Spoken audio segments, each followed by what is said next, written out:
Baik, kembali bersama kami di MNC News Now dan kita lanjutkan kembali dialog bersama pakar hukum pidana Universitas Pelita Harapan, Jamin Ginting dan juga Bang Pantas, ya, kuasa hukum dari Richard Eliezer. Saya kembali ke Pak Jamin. Kalau kita bicara soal kemarin Pak Jamin, ada descente, yaitu pemeriksaan setempat ini banyak yang belum familiar dan akhirnya setelah ini keluar kita bisa melihat bagaimana sebenarnya fungsi dari pemeriksaan setempat yang kadang familiar dengan sengketa-sengketa seperti sengketa tanah, seperti properti. Nah, kalau dari Pak Jamin sendiri, melihat pemeriksaan setempat kemarin, apakah ini akan menjadi poin tertentu untuk hakim menambah keyakinannya? Seperti itu, Pak Jamin. Ya, Aha, Mas Herjuno. Jadi konteks pemerintahan setempat ini sifatnya tidak wajib, baik. ya. Mhm. Ini fungsinya adalah apa? Kalau ada permohonan dari para pihak, apakah itu PH maupun dari jaksa penuntut umum, Hmm, dan dari hakim sendiri bisa meminta supaya mereka akan melakukan pemeriksaan setempat. Fungsinya apa? Karena mereka belum merasa yakin dengan video-video dan foto-foto yang dihadirkan tersebut, ya, yang menunjukkan posisi masing-masing terdakwa yang melakukan suatu olah TKP ataupun TKP yang ada pada tempatnya itu, mhm. sehingga dia meminta supaya dilakukan. Tapi sebenarnya ini sudah dibilang terlambat, ya enggak juga ya. Tapi seharusnya menurut saya itu dilakukan sebelum-sebelumnya juga, ya, Baik. di pertengahan. Jadi punya gambaran yang jelas terkait dengan CCTV yang pernah ada, Mhm. ya. Nah, dalam konteks tindak pidana memang diperkenankan bukan hanya perdata, Baik. ya. Saya Aha. juga pernah, ya, dalam kasus Tipikor contohnya ada bangunan yang rusak, Hmm, ya, terkait dengan pengadaan. Nah, dia mau tahu rusaknya seperti apa begitu, ya. baik. Atau posisi masing-masing ada di Pak mana. Jamin, Ya, kalau kita Pak. lihat inisiatif dari pemeriksaan setempat descente ini berasal dari kubu Verdi Sambo dan Putri Chandrawati. Apa yang sebenarnya ingin digali dari mereka? Amin, apakah ini ada agenda tertentu kalau Anda lihat apa cara ini yang diusahakan oleh pihak Verdi Sambo dan Putri Chandrawati? Ya, saya kira Ah, permohonan itu memang dari awalnya dari kuasa hukumnya, tetapi jaksa juga kan kemarin mengatakan kami juga memohon dalam baik. persidangan ini katanya, dan Mhm. hakim juga merasa penting untuk melihat. Jadi semua para pihak memang sepakat dan menginginkan supaya dilakukan PS, ya, tinjauan setempat. Jadi supaya lebih meyakinkan hakim secara real terhadap lokus delikti di mana tempat terjadi tindak pidana terjadi. Dan saya kira itu bagus, ya. Baik. Cuma memang saya sayangkan kenapa nggak dari awal dulu Mhm. supaya dia lebih punya gambaran dalam pemeriksaan fakta-fakta Oke. saksi-saksi. Jadi Pak kita, Jamin, kalau ini dilakukan di ya, awal, bukan sekarang, ada bedanya menurut Anda? ya, tentu hakim kan Hmm, bisa melihat dengan keyakinannya bahwa dia tahu. Seperti hari ini, dia pertanyaannya kan berbeda waktu si Eliezer jadi saksi untuk Ferdi Sambo kan. baik. Dia bahkan, oh ya, sampai dia mengatakan, oh ya, saya tahu kok itu ada di situ tikungan, ada di situ Hmm, posisi tempat oke. duduk, ya kan beda kan. Jadi dia merasa lebih yakin lagi karena dia sudah ada dalam posisi pada saat itu ada di situ begitu, apa yang diceritakan Eliezer dia sudah tahu bahwa itu benar semua karena dia sudah pernah, kecuali waktu Eliezer jadi saksi dia masih agak ragu-ragu sebelah mana Oke, tempatnya. Itu baik. apa kan ada gitu kan, Dengan jadi kata lain ya, Pak Jamin, bahwa pemeriksaan setempat kemarin sangat membantu logic dan knowledge yang dimiliki hakim untuk terus menggali terangnya kasus ini ya, Pak Jamin. ya, benar. Oke, good. Baik, saya ke Bang Pantas. Bang Pantas, kalau kita lihat pemeriksaan setempat kemarin, ini ada yang menarik poin. Richard pernah mengungkapkan ada lemari penyimpanan senjata seperti itu di rumah Sambo. Dalam pemeriksaan setempat kemarin, apakah ini ada atau seperti apa, Bang Pantas? Iya, Ah, iya, kemarin pemeriksaan setempat yang dilakukan oleh majelis hakim dan bersama dengan JPU dan para penasihat hukum dari terdakwa, memang salah satu ruangan yang didatangi atau diperiksa oleh Oke. majelis Bang Pantas? hakim adalah Ya, Bang Pantas, mohon maaf. ruang pemeriksa apa Oke. namanya kamar senjata kamar siap dulu. Ya, Bang Pantas boleh diulangi, tadi agak terputus.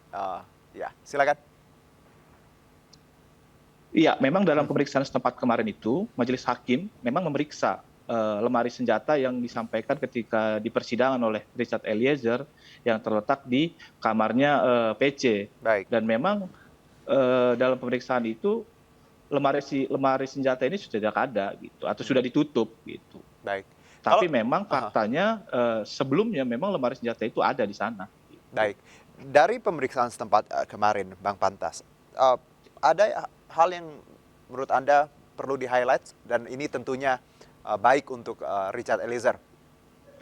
Iya, yang mau kami sampaikan adalah bahwa pemeriksaan setempat kemarin, di situ kita bisa melihat hakim benar-benar memastikan mengenai letak, posisi dari apa namanya keterangan Richard Eliezer. Pertama, misalnya dari ketika masuk di rumah saguling itu majelis hakim langsung ke garasi ke kiri lewat tangga darurat. Di situ untuk memastikan bahwa keterangan Richard Eliezer yang menyampaikan bahwa ketika dari Magelang sampai di Saguling, semua barang itu ditaruh dulu di sebelah kiri untuk dilakukan sterilisasi atau disinfektan. Dan Baik. tadi juga disampaikan oleh Richard di persidangan bahwa itu dilakukan oleh ART. Itu yang pertama. Kemudian majelis hakim naik ke lantai 3. Dan memang di lantai 3 itu memang hanya bisa dibuka atau diakses tidak oleh sembarang orang karena di sana ada fingerprint Baik. gitu. Dan disitulah ketika FS memerintahkan Richard untuk skenario, untuk dijelaskan soal skenario gitu kan. Nah kemudian pindah lagi ke ruangan kamar PC tempat penyimpanan senjata gitu. Tadi saya sampaikan bahwa lemari senjata itu sudah tidak ada gitu. Dan di fakta persidangan itu ada soal lemari senjata. Kemudian majelis hakim beralih ke lantai 2 di ruang kerja Ferdi Sambo. Nah, disitulah yang ketika di persidangan terungkap di mana Richard Eliezer, Ricky Rizal, kemudian Kuat Maruf dipanggil dan ditawarkan sejumlah uang. Dan HP itu dilihat oleh majelis hakim. Nah, kemudian ada salah satu catatan penting dari kami pada saat pemeriksaan setempat kemarin, itu di setiap sudut lantai itu ada CCTV, termasuk di lantai 2 dan lantai 3. Tapi DVR-nya tidak pernah ada atau ditampilkan di persidangan. Nah, kalau itu yang selalu disampaikan oleh Richard, kalau saja CCTV di lantai 2, lantai 3 itu ada, itu akan menjelaskan secara jelas dan lengkap mengenai perencanaan pembunuhan terhadap Yosua, seperti itu. Oke, tapi paling tidak tadi ya Bang Pantas bahwa hakim melihat TKP, melihat rumah tempat berlangsungnya kejadian itu dan ya kemudian saya ingin menambahkan tadi kemudian dari Saguling kita berlanjut ke Duren 3. Baik. Nah di Duren 3 itu kami melihat bahwa hakim itu sangat tertarik dengan bagaimana posisi korban saat ditemukan, saat sudah terjatuh. Kemudian hakim juga memetakan bagaimana posisi atau letak para terdakwa ini pada saat peristiwa gitu kan. Nah kemudian di sana juga hakim sempat menanyakan tentang penemuan dari selongsong di TKP. Nah, kemudian juga ada mengenai perkenaan tembakan yang dilakukan oleh FS ke dinding, kemudian ke tangga, kemudian ke plafon dan juga yang ada di atas TV. Nah, ada juga satu yang menarik tentang posisi korban dan letak kamar PC yang saat di persidangan dia sampaikan bahwa ketika terjadi penembakan itu PC berada di dalam kamar. Baik. Dan hakim mengukur jarak antara kamar tersebut dan juga posisi korban. Ya di situ kami melihat bahwa hakim menyaksikan ketika PC menyampaikan di persidangan bahwa dia tidak melihat seperti itu. Oke, baik. Saya kembali ke Pak Jamin. Dengan sebuah data ya seperti itu, experience yang dirasakan hakim ketika kemarin melakukan pemeriksaan setempat, lalu juga keterangan beberapa terdakwa, saksi untuk hari ini, Anda optimis bahwa nantinya keyakinan hakim akan cukup fair ketika tadi kita lihat walaupun hakim agak telat. Anda sebutkan tadi datang ke TKP melakukan pemeriksaan setempat. Apakah nanti menurut Anda hakim punya keyakinan yang absolut ketika semuanya puzzle ini sudah disusun dan nanti menunjukkan hasilnya, Pak Jamin? Ya, saya kira apa yang dilakukan hakim dengan pemeriksaan sekarang ini sudah mengerucut ya. Baik. Artinya hakim juga punya pandangan sendiri terhadap putusan yang akan diambil, walaupun nanti kita tunggu tuntutan kan, dituntutan oleh jaksa penuntut umum sebelum hakim memutuskan perkara ini ya. Baik. Jadi kita dulu nanti tuntutannya, apakah tuntutannya hukuman mati atau hukuman seumur hidup atau 20 tahun yang maksimum, dan nanti kita beralih kepada apakah hakim menerima itu sebagai suatu pernyataan. Tapi dari keterangan-keterangan yang disampaikan para saksi, ahli maupun fakta-fakta di persidangan, sudah jelas bahwa ini adalah pembunuhan, sudah ada korban, ada pembunuhnya, dan juga tinggal direncanakan atau tidak direncanakan, sehingga ada pemberatan hukuman. Yang pasti hakim untuk hukuman pembunuhannya sudah jelas, tinggal maksimum hukuman atau minimum hukuman atau hukumannya lebih rendah begitu. Untuk Richard Eliezer, Pak Jamin, Anda punya analisa bahwa mungkin akan ada keringanan untuk Richard, mengingat beliau juga adalah GC seperti itu?